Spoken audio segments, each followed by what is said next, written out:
Okay, the world is holding its breath right now. A massive crisis has just exploded in the Middle East, and frankly, it has the potential to affect everything. I mean, from our global security all the way down to the price you pay at the pump. So we're going to break down what's happening, why it's happening, and what could come next. Let's get right into it. Here are the facts, and they are stark. In a huge escalation, the US and Israel have conducted military strikes inside Iran. Their target? The absolute top. Iran's supreme leader, Ayatollah Ali Khamenei, has been killed. And the blowback? Well, it's already started. Iran is firing back. So how on earth did we get here this fast? How did things escalate so incredibly quickly? To really get a handle on this, we've got to look at the immediate spark that just lit this whole fire. I mean, the speed of this is just staggering. Think about it. Just a few days ago, the first strikes began. Yesterday, the world got confirmation. Khamenei was dead. Then, just hours ago, Iran unleashed a barrage of missiles and drones at U.S. bases and Israeli territory. And as we speak, the UN Security Council is scrambling, holding emergency talks, just trying to keep this from spiraling completely out of control. And let's be really clear about Iran's position here. There is no ambiguity. Their state media came out almost immediately, calling the strike a violation of international law and vowing, and this is a direct quote, crushing retaliation. You know, that's not just talk, that is a direct promise of a much, much wider war. But here's the thing. A spark, even a big one, only starts a fire if there's plenty of fuel around. And this region? Well, it's been a tinderbox for decades, just waiting for a match. See, this didn't just happen in a vacuum. It's really built on four huge, interconnected issues that have been simmering for years. First, you've got this deep historical rivalry between Iran and Israel, fought through proxy groups across the region. Then you layer on the constant tension over Iran's nuclear program. Add to that a massive regional power struggle, especially with Saudi Arabia terrified of Iran's growing influence.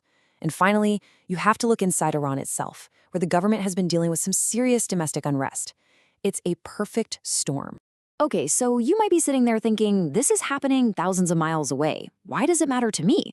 Well, because this fire is already spreading, and it's sending economic shockwaves around the entire globe.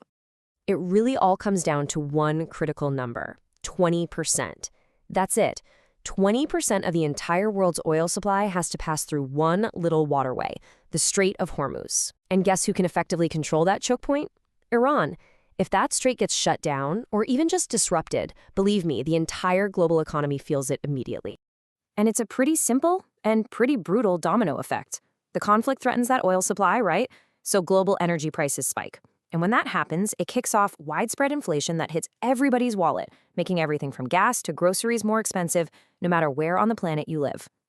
So, that brings us to the most important question of all. What happens now? Where do we go from here? Right now, experts are looking at four main paths this crisis could take. And before we get to those paths, let's just tackle the biggest fear head-on. It's the question that's on everybody's mind right now. Is this the beginning of a third world war? Okay, it is so important to understand the difference here.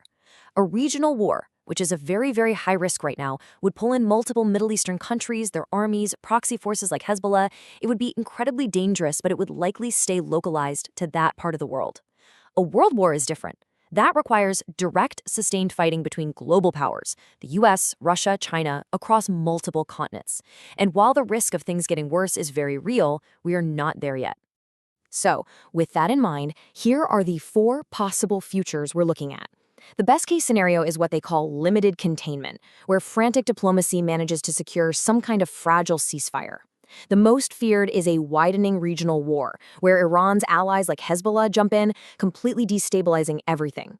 A third path is just prolonged economic disruption. No giant war, but a global slowdown thanks to sky-high oil prices.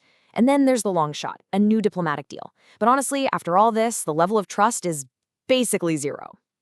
And that leaves us with the ultimate question, doesn't it? The spark has already been lit. The fuel, decades of bad blood and rivalry, is everywhere. In a situation this explosive, can diplomacy really find a way to put out the fire? Or is it just too late? That is the terrifying challenge of the hours and days ahead.